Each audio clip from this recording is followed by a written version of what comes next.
135. For decades, this number haunted the world. So many people, it was said, were killed by two lions in 1898, two maneless males that terrorized a railway project in what is now southeastern Kenya. For 9 months, they halted construction, emptied labor camps, and forced even the British Parliament to take notice. They were called Ghost and Darkness. But how many people did they really kill? And why did these lions begin hunting humans at all? The victims were mainly Indian laborers working on the Uganda Railway. At night, men were dragged from their tents. What remained were bones, blood, sometimes nothing at all. When British engineer John Henry Patterson arrived in Tsavo in March 1898, the killings had already begun. Soon, one of his own officers was taken. Among the workers, fear turned into belief. They said these were no ordinary animals, but demons, the spirits of angry chiefs punishing the railway, that cut through ancestral land. When the lions' roaring suddenly stopped at night, the men knew what that silence meant. The hunt had begun. Patterson was no romantic adventurer. He was a trained military engineer with experience in big game hunting and a sense of responsibility for hundreds of workers.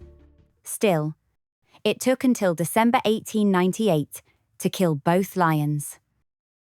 In Britain, Patterson was celebrated as a hero, compared to St. George, Hercules, and Theseus.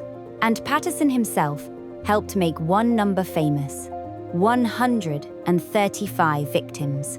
That number survived for almost a century, but modern science challenged it. Researchers at the Field Museum in Chicago examined the preserved lions using isotopic analysis of bones, teeth, and hair. Their conclusion: the two lions likely killed between 30 and 70 people. Why such a wide range? Because lions often consume only parts of their victims, and because some people were killed, but not eaten, driven off by gunfire.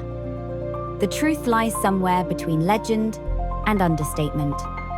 The crucial clue lies in their teeth, but only in one of the lions. One lion suffered from severe dental damage, broken canines, exposed tooth pulp, infections, and abscesses.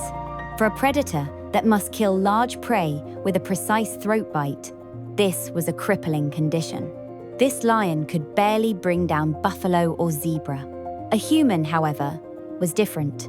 No thick hide, no horns, no bones that had to be crushed.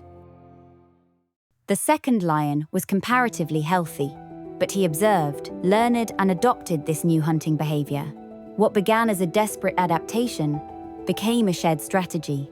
Drought, disease, and the collapse of buffalo populations made the situation even worse. Thousands of unprotected workers lived along the railway line, a fatal combination. One detail puzzled researchers: the two lions hunted together.